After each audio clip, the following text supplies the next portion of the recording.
A month ago, I discovered that my wife, Helen, had been cheating on me.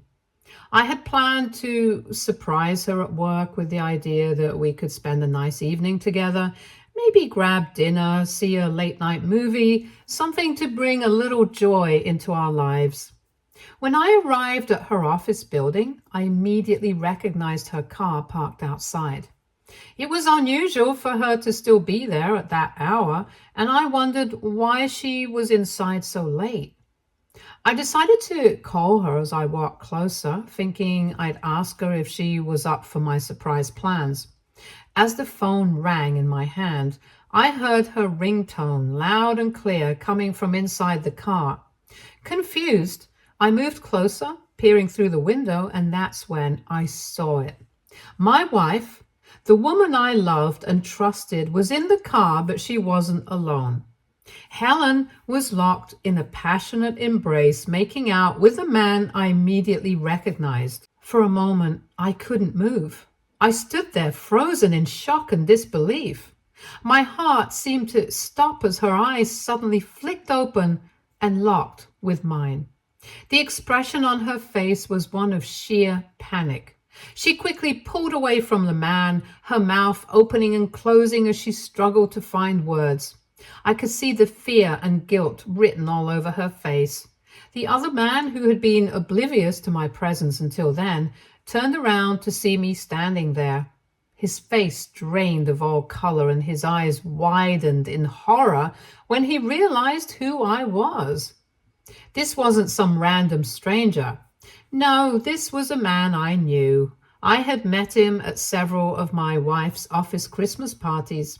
We had shared drinks, exchanged friendly banter, and even connected on social media. I knew his wife was pregnant, expecting their child at home, while he was here betraying her in the same way my wife was betraying me. The sickening realization of what I had just witnessed washed over me like a tidal wave. The damage was done. My plans for a romantic surprise had crumbled into a moment of gut-wrenching reality that I never saw coming. Helen, clearly shaken, tried her hardest to explain herself in the aftermath of being caught. She stumbled over her words, insisting that what I had just witnessed was really nothing, that it was just a one-time stupid mistake. Her voice was strained, as if trying to convince both of us that what had just happened didn't mean anything. But how could I believe that? I had just seen her, my wife, kissing another man passionately. The man also ran after me. He was panicked, desperate. He kept begging for my forgiveness and asked me to not tell his wife anything. The sheer audacity of it all sent a wave of anger surging through me. Here he was, having just been caught betraying not only me, but his pregnant wife as well, and his only concern was keeping his secret safe. At that moment, all I could feel was fury rising inside me, so intense that I could barely see straight. I knew that if I stayed there any longer, I might lose control and do something I would regret. So without saying a word to both of them, I just turned and headed straight for my car. I didn't even look back as I got in and drove away as fast as I could, just needing to get far, far away from the two of them. My hands were gripping the steering wheel tightly as I tried to focus on the road.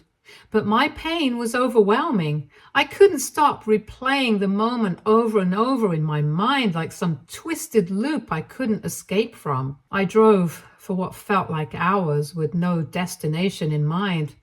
I just needed to move, to get away from the reality that my life had suddenly become. Eventually, I found myself in some secluded spot far from the city where I parked the car and just let everything hit me. The pain, the betrayal, it all came crashing down like a wave, and I broke down, crying harder than I had in years. How could this have happened? How could someone I trusted with everything in me do this? Helen and I had been best friends. We had shared our lives, our dreams, our future, and now it was shattered. If I hadn't seen her kiss that man with my own eyes, I would have never believed it. If someone had told me she was cheating, I would have laughed it off as a ridiculous rumor. But there was no denying the reality now. It was like a nightmare I couldn't wake up from. When I finally returned home, my mind was made up. There was no going back. As soon as I stepped through the door, I went straight to the bedroom to pack my bags. My wife was already there, waiting, her face streaked with tears and panic etched in her eyes. She rushed towards me, her voice shaking as she pleaded with me to stop. Helen kept insisting that we could work through it, that it wasn't too late and that we could sit down and talk things through. But how could words ever repair the damage of what I had witnessed? I was filled with a mixture of anger and overwhelming sadness, and her attempts to calm me down only fueled my frustration. Every word she said bounced off me like a wall.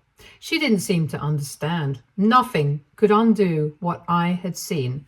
I yelled at her that no matter what she said, I could never live with a cheater like her again. My trust in her was shattered. No amount of talking, apologies, or promises could piece it back together. The very thought of kissing her, touching her, or being intimate with her again felt impossible. Knowing what I knew now, knowing that she had been with another man, that image was burned into my mind, and no matter how much she begged, it wouldn't leave. I made it clear that the only thing left for us to do was get a divorce. I had no desire to work through anything or to fix something that in my eyes was beyond repair. The moment I mentioned divorce, she broke down completely. Tears streamed down her face and she started sobbing uncontrollably, begging me for a second chance. She promised over and over that she loved me and that she couldn't live without me and that she would do anything to make things right. But her words felt hollow, like they were too little, too late. I didn't listen to her pleas. I couldn't. The hurt and betrayal were too fresh, too raw, and I knew deep down that nothing she said would change the way I felt. Without saying another word, I grabbed my bag and walked out. I checked into a small motel, trying to figure out what my next step would be, and for the next few days, I would just wake up, go to work, and then come back to the motel, stare blankly at the TV, and cry myself to sleep. I didn't tell a soul about what had happened. I felt ashamed, embarrassed even by what Helen had done. How could I explain to my parents or my closest friends that the woman I loved, my wife, had cheated on me? I was still processing it myself, or still in shock. So I kept everything bottled up. I went to work as if nothing had changed, keeping my head down and avoiding conversations. I didn't want to face the pity or the questions that might come if people knew the truth. My phone constantly buzzed with messages and calls from Helen, but I couldn't bear to speak to her. Every time her name flashed on the screen, it felt like a punch to the gut. I ignored her calls and let her voicemails pile up. Twice she even showed up at my office trying to talk to me face to face, but I refused to meet her. Then, about a week later, my dad called me, and when I answered, I could hear the concern in his voice right away. He asked me how I was doing, where I'd been, what was going on. He told me that Helen had told him everything. My heart sank at the thought of my parents knowing, but at the same time, there was a strange sense of relief. I didn't have to carry the weight of the secret alone anymore. My dad urged me to take some time off work. He could hear the exhaustion in my voice and told me that I needed to focus on my mental health. He said I should come home, stay with them for a few days, and get away from everything. I was running on fumes by this point, completely drained emotionally and physically, so I took my dad's advice and drove to their house. Soon as I pulled into the driveway, my parents were there waiting for me. They pulled me into a tight hug. I didn't have to say anything. They could tell from the look on my face and the disheveled state of my clothes that I was not okay. My parents told me to go upstairs and rest. I was grateful for their quiet support. It was exactly what I needed at that moment. For the first time in days, I felt like I could breathe again. Later that evening, after I had some time to rest, my parents and I sat down to talk. I knew they were concerned, and I felt ready, albeit uneasy, to finally open up about everything. Before I started, I asked them what Helen had told them, and my dad cleared his throat and said that Helen had called them and admitted to having stupidly kissed another man. But then she framed it as if I had walked out of the marriage impulsively without giving her any chance to explain or try to work things out. Hearing this, I couldn't help but shake my head in disbelief. It was incredible to me how she could downplay what had happened as if it was just a minor mistake rather than the complete betrayal that it was. I took a deep breath and began to recount the whole story from the moment I saw her in the car with that guy to how I stood there frozen as everything crumbled before my eyes. My hands shook as I relived the humiliation and hurt, and my voice cracked more than once as I told them the details. My dad seemed visibly shaken too. He reached out and squeezed my shoulder and reassured me that if I didn't want to stay with Helen, then I absolutely shouldn't. He told me that he understood why I no longer wanted to stay in the marriage and had my back. It felt good to hear him validate my feelings. But my mom had been quiet the entire time. I glanced over at her and saw that she was hesitating, her brow furrowed in thought. Then she spoke up, asking me a question that threw me off balance. "Have you really thought this through?" Her words stung. I wondered how she could ask me that after everything I had just poured out. I looked at her, my frustration clear, and told her that of course I had thought it through. How could I not?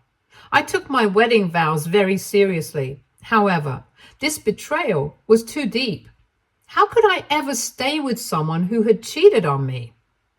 But then my mom continued, gently yet firmly, suggesting that maybe instead of throwing away my marriage, I could give Helen a chance to explain herself. She mentioned how remorseful Helen had seemed when she spoke to them, and that perhaps, with time and effort, we could work things out.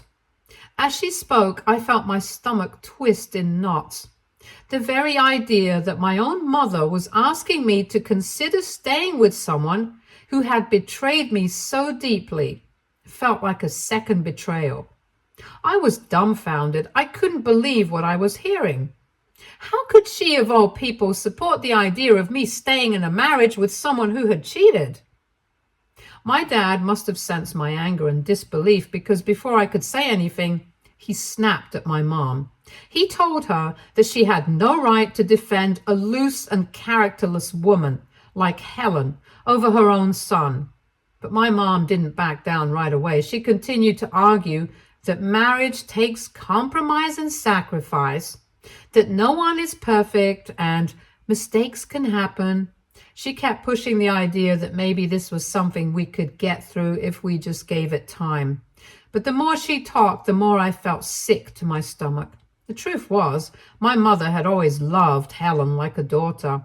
Helen and I had been together since high school, and she had been a part of our family for as long as I could remember. My mom had seen Helen grow up, shared countless memories with her, and probably never imagined a life where we weren't together. Helen and my families were extremely close. Holidays, family dinners, vacations, we had all been intertwined. For my mom, this wasn't just about me and Helen. It was about losing someone she cared about, someone she considered part of our family. My mom, my dad, and even Helen's family would all be affected by this. And while I understood why my mom was struggling to accept it, it didn't change the fact that Helen's actions had crossed a line that I couldn't come back from. I appreciated her concern, but I couldn't and wouldn't follow her advice. Over the following days, I did what I needed to do. I spoke with a lawyer to start the divorce proceedings. I was originally planning to meet Helen at our place to serve her the papers, but she insisted on coming to my parents' house. Part of me didn't want to involve my parents any more than they already were, but I agreed, figuring it was better to get this over with. When Helen arrived, she started telling me how much she had missed me.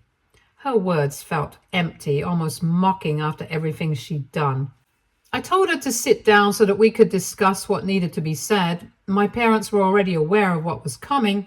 I told them I would be serving her the divorce papers, and while I could feel my mom's quiet unease about it, I had asked her to not interfere.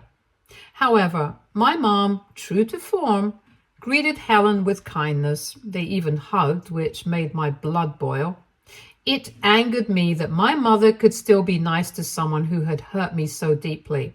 Then, before I could say anything to Helen or hand her the divorce papers, she pulled something out of her bag.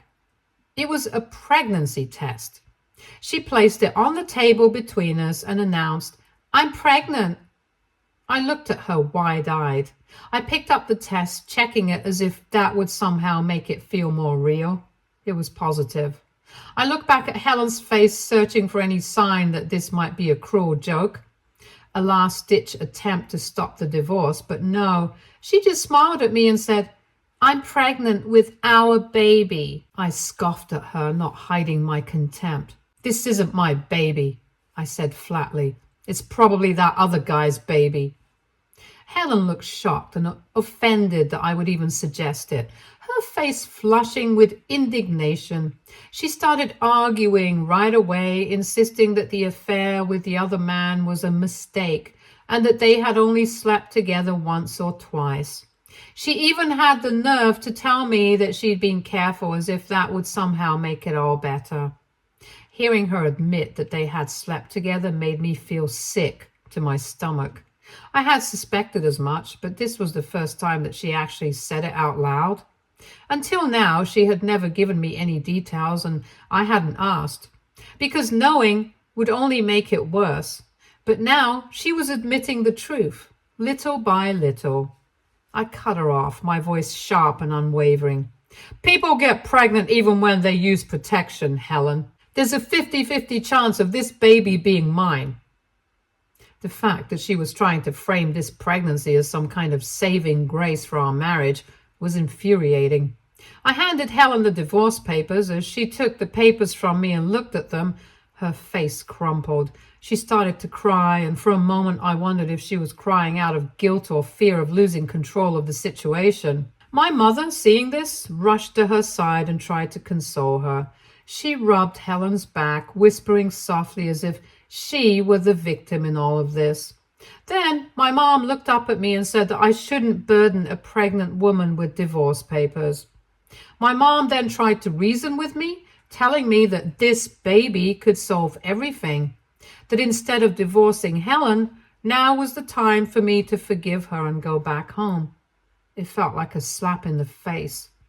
Before I could even respond, my dad stepped in, his anger boiling over. He shouted at my mom, furious that she was supporting Helen after everything she had done. He told her that without a paternity test, we had no proof that the baby was even mine, and that she shouldn't try to force me into taking on the burden of a child when Helen had been unfaithful. My dad was right, of course. Then my dad turned to Helen. His voice was firm, full of disappointment and anger. He told her that after everything I had done for her, after years of marriage, cheating on me was the worst thing she could ever have done. I could see the shame on her face as his words hit her. My dad even said he planned to speak with her parents about all of this. Her sobs grew louder. She seemed genuinely embarrassed, but that didn't change anything. What was done, and no amount of tears or regret would undo the damage she had caused. Over the weeks, after serving divorce papers to Helen, I began to notice my mom behave really strangely. She started going out more frequently, using vague excuses about meeting her friends or running errands. Normally, this wouldn't have seemed odd, but she would leave for hours, returning home late, and always seemed to be on her phone, speaking in a hushed voice. Whenever I entered the room or walked by, she would abruptly end the call or quickly put her phone away like she was hiding something. It became too obvious to ignore, and I started to feel uneasy. Once or twice, I flat out asked her if she was in contact with Helen and meeting up with her. After all, Helen had made a big scene with the pregnancy announcement, and I knew my mom was the only one who wouldn't entirely let go of the idea that the baby could be mine. But every time I asked, she would brush it off with a quick, dismissive answer, acting like I was imagining things. My dad had also picked up on her strange behavior. We both knew something wasn't right. Then, about a week ago, I was working from home. I had resumed my work after my break, and my boss was kind enough to allow me to work from home for a while, understanding the emotional toll I was going through. On this particular day, my laptop was acting up, and I had an important meeting to attend, so out of desperation, I asked my mom if I could borrow her laptop. She didn't hesitate and handed it over without a second thought. I attended my meeting and was just working on a few things when a notification popped up on the screen. Her laptop was connected to her iCloud account, so I could see that it was a message from Helen's number. My curiosity got the better of me, and I clicked on the message. What I found only confirmed what I had suspected all along. Helen was asking my mom if they could meet up in their usual spot. I scrolled through their messages and saw that they were having full conversations about the pregnancy, about me, about how my mom could help fix the situation. My stomach churned as I scrolled through the messages. Helen was trying hard to manipulate my mom into convincing me that the baby was mine, using my mother's love for her to get back into my life. And my mom, blinded by her attachment to Helen and this unborn child, was buying into it. She was excited to become a grandmother and was talking about how she couldn't wait to hold her baby. I sat there staring at the screen, feeling a mixture of anger, disappointment, and sadness. Then, as if this situation couldn't get any more complicated, I scrolled further up in the messages and stumbled upon something that made my heart sink. Just weeks before I discovered my wife's affair, my mother had actually found out about Helen and the other man. A friend of hers who knew me and Helen well had sent a photo to my mom which showed Helen clearly sitting closely with a man and looking intimate. It was the very same man I had caught her with. My mom, instead of forwarding the picture to me and telling me the truth, had instead forwarded it to Helen, asking her what she was doing with this man. Obviously, Helen, being the manipulative narcissist that she is, had tried to downplay the photo when my mom confronted her, claiming he was just a co-worker and that there was nothing between them. My mom had doubled down on her and told her that she didn't believe her excuses and urged her to come clean. This was when Helen came clean. She had literally admitted to having an affair with this man because she had been feeling lonely. Helen then had promised my mom that she would break things off with the guy and had begged her to not tell me anything as it would affect our marriage. My mom, naively, had believed her since she loved her like her own daughter and trusted her to do the right thing. My mom had agreed to keep my wife's affair a secret from me, under the assumption that Helen would actually follow through and end the affair. But Helen never broke things off. She continued her relationship with the man right up until the moment I caught her in the parking lot. The day I had come to my parents' house after discovering the affair, my mother must have already been fully aware of the extent of Helen's betrayal. Yet, she had still been defending Helen instead of me. I was at a total loss for words. I had just been blindsided by my wife's betrayal, and now I was discovering that my own mother had been complicit in this deceit. It felt like a double betrayal, and I could hardly process anything. Since the past few days, I've been observing my mother quietly. She continues to meet up with Helen as if nothing is wrong. Sometimes she even brings up the topic of me in front of me, trying to change my mind about the divorce. My mother is clearly unaware that I have discovered the truth. AITA if I confront my mother and call her out for backstabbing me after everything she has done? Update 1. First of all, many of you have expressed concern about whether I ever informed the other man's pregnant wife about his affair with Helen. Honestly, I didn't. I've been so consumed by my own grief that I couldn't figure out how to break the news to her. However, after reading all your comments, I've decided to reach out to her on social media and send her a message about it. Secondly, if this baby turns out to be the other man's, then there's no way he can continue to hide his affair with Helen. She's very self-serving, so she will definitely take him to court and make him pay child support, as she should. Lastly, yes, my wife and I had been intimate right up until I discovered her affair and moved out. There is definitely a chance that the baby could be mine, also, which is why I haven't dismissed it completely. However, I will need a paternity test before I ever accept it. Update 2. I decided to call Helen and her family over for lunch to have a sit-down discussion with my parents. My mom seemed pleasantly surprised by this and must have thought that perhaps I was rethinking the divorce.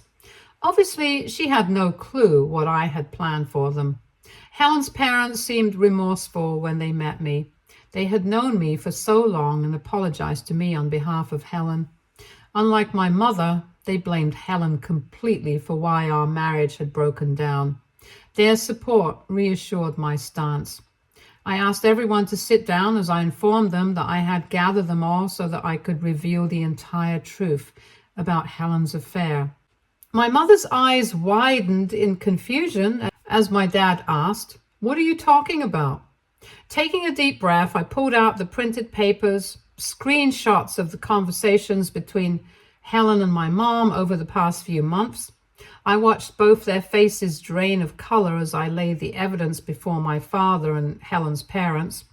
I showed them everything and explained how my mother had in fact known about Helen's affair with the man for weeks, and how she had knowingly helped Helen hide the affair by keeping the truth from me. My dad's expression shifted as he read through the messages. The disbelief was evident in his eyes. He asked my mother directly, "Is this true?" But instead of answering, her face flushed with anger. "You have no right to read my private messages." She started to accuse me, her voice rising. "I wasn't sure about this. I just didn't want to break your marriage by telling you about that photo. I truly believed Helen would leave that man. I thought she'd come to her senses." Her tone was defensive, but I could hear the cracks in her reasoning. She went on, justifying her actions, saying how she knew Helen could have never done something like this knowingly, and that she was perhaps lost in her life, which is why she had become distracted with the other man. Helen, sitting across the table, jumped in to support my mom, telling me how what she had told my mother was true. She had been working up the courage to break up with the man and would have definitely broken things off. I scoffed at them both, the absurdity of their excuses washing over me like a wave of disgust. "You were both complicit in this. Mom, you had every opportunity to tell me the truth, to warn me, but instead, you chose to protect her. Do you both even realize how much this hurts? Do you understand what you've done?" Everyone sat there, silent, taking in everything. Then, unexpectedly, Helen's mother spoke up, breaking the silence. She turned to my mother, her tone firm but compassionate, and pointed out that my mom had been wrong to hide Helen's affair, suggesting that if she had been honest with me from the start, I might have been spared from the shame and trauma of catching my wife with another man. My dad nodded in agreement, looking at my mother with disappointment etched across his face. "You're as much at fault as Helen for supporting her through this," he said. "By trying to protect her, you only helped to break your son's trust. You should have known better." The weight of their words bore down on my mother, and I could see the defenses she had put up beginning to crumble. I turned to her, my voice trembling with a mixture of anger and hurt. "Mom, as much as it pains me to know that Helen betrayed me, it hurts even more to see you continue to support my cheating partner. I never expected this from you. I guess our words finally struck a nerve and my mother's composure shattered. She burst into tears, the weight of her actions finally hitting her like a freight train. She expressed her remorse, stating that she had always thought me and Helen would have a family together and it was hard for her to let it go. She wished for us to work on our marriage because she truly believed that we could fix things. But now, seeing my anguish, she promised to stop pushing. She kept saying, "I just wanted you to be happy," in between her tears. Since this incident, my mother has blocked Helen and has promised to stay out of my divorce. Helen's parents and my dad agree with me getting a divorce and will push Helen to get a paternity test when the time comes. Update 3. It's been almost 9 months since I last updated. For everyone who keeps asking me in my DMs, I want to inform you that Helen has given birth and we had a paternity test done. It turns out that I'm not the father of the baby. Yay. I have since divorced Helen and am now living peacefully in my own apartment. I'm really happy with the way my life has turned out, and also about the fact that I won't have to pay any child support. My mom and I have improved our relationship over time, and she continues to be no contact with Helen, just like she had promised me. Of course, the man Helen was having an affair with has had his life fall apart. After I informed his wife about the affair, she must have discovered evidence on his phone because she later sent me a message thanking me for saving her from a bad marriage and filing for divorce. Now, he's responsible for paying her child support forever, and he's also on the hook for Helen's baby. I guess it serves him right. Stay tuned for more stories from our girl relationships.